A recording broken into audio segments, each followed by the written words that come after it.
What we do here is go back.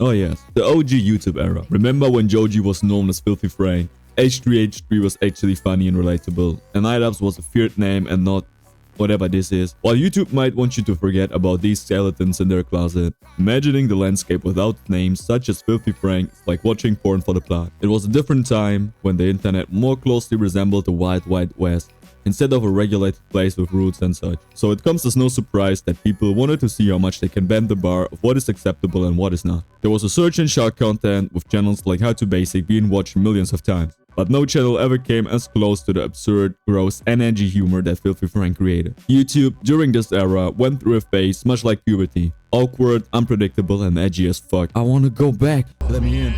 Let me in! There were new growing trends, sudden bursts of bizarre content, and a constant struggle to define itself. Basically, YouTube hit puberty harder than an alcoholic father beats his family after returning from work.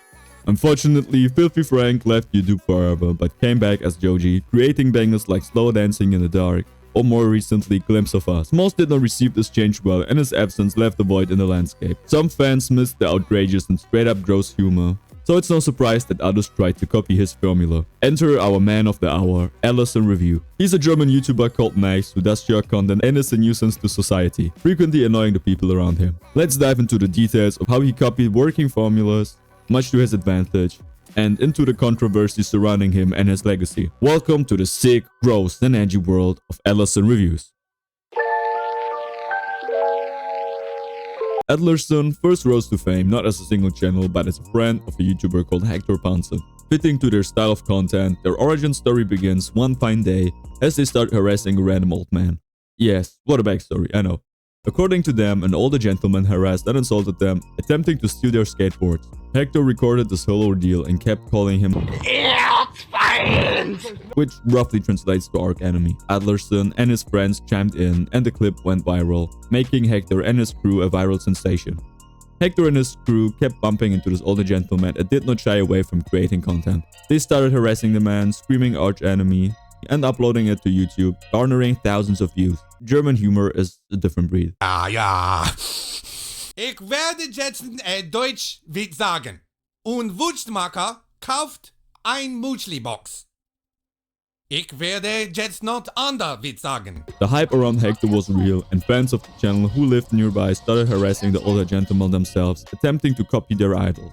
During that time, Adlersson started his own channel as the hype around the arch enemy was bound to die out sooner or later, and marketing of the recently gained attention was a viable option for earning the sweet dough. And oh boy, Adlersson makes Filthy Frank look like an angel.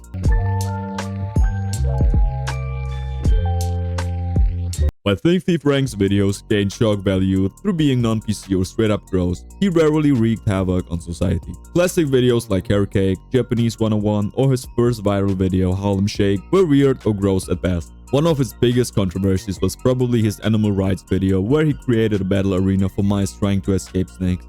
Yeah, kind of fucked up actually. While this may sound bad or weird to some, Adlersson's shock value was by harassing old people or disturbing peace by screaming at people or during church gatherings. Es geht eigentlich wirklich nur darum, dass ich absolut keinen Wert auf Menschlichkeit lege, auf sozialen Stand oder Aussehen. Ich möchte einfach nur meinen prallen Hoden entladen. Und genau deswegen rede ich gerade mit Ihnen. Nee, ich habe ja keine Zeit. Ich unterhalte mich ja gerade mit der Dame, also habe ich keine Zeit. Ach, das ist eine Frau? Was haben Sie denn gedacht, was das ist? Ein Hund? There are instances of him basically trolling people by being odd or slightly insulting. However, he also did not shy away from doing shit like this. Meine Brüder! Löffelt! Oh. Or this. Die Orks aus der Ferne auszuspionieren.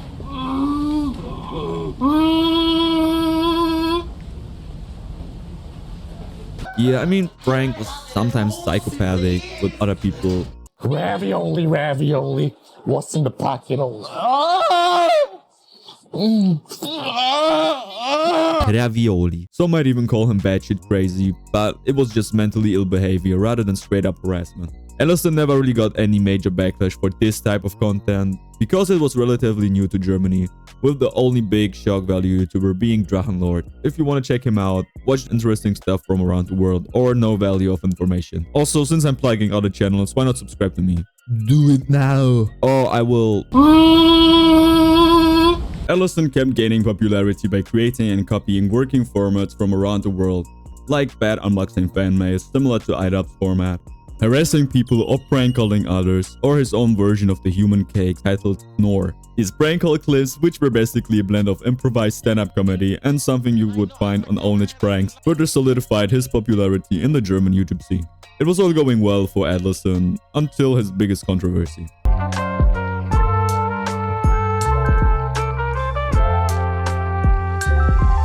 Adlersson garnered roughly 700k subscribers ever since he started his journey, which were abruptly all taken away from him when YouTube decided to delete his channel. This was a fatal blow to the young man, as his online presence is his source of income. He could not find any other information besides him basically violating guidelines. Yeah, who the fuck would have guessed? But it's not surprising. Besides his usual shenanigans, his influence, especially on his younger audience, was undeniable, as a lot of them started to copy his behavior. This has led to a lot of kids spouting NS propaganda in school. Adlersson has a very dark sense of humor, for some too dark. Germany has a very difficult history when looking back 100 years. I'm not seeing anything about German history between 1939 and 1945. There's just a big gap. Everyone was on vacation. Germany invaded Poland in 1939, and We were invited. Punch was served. Czech was Poland. well, you can't just ignore those years. I will hear no more insinuations about the German people. Nothing bad happened. And kids repeating shit like Walter Den Total and Stuff. as in Famous Austrian painter. famous speech, "Do you want total war?" or tagging YouTube as #YouTube and naming videos Haunted Cost. a blend of the German word for honey and cost, certainly did not do any good to his case. These, coupled with frequent abuse and a more than questionable approach to cannibalism and homosexuals, was a deadly cocktail, which ultimately led to the removal of his account. The last few sentences just felt like a fucking fever dream. This shit isn't real. Also, reviewing Forbidden Knives might also have been a reason, but Adlersson also was a part of an award-winning documentary, Lord of the Toys, many used to further solidify the image of him being a sexist, homophobic Nazi. However, all's well that ends well, at least for Adlersson, as he went to fight the channel bans, winning the case and getting his channels back on track.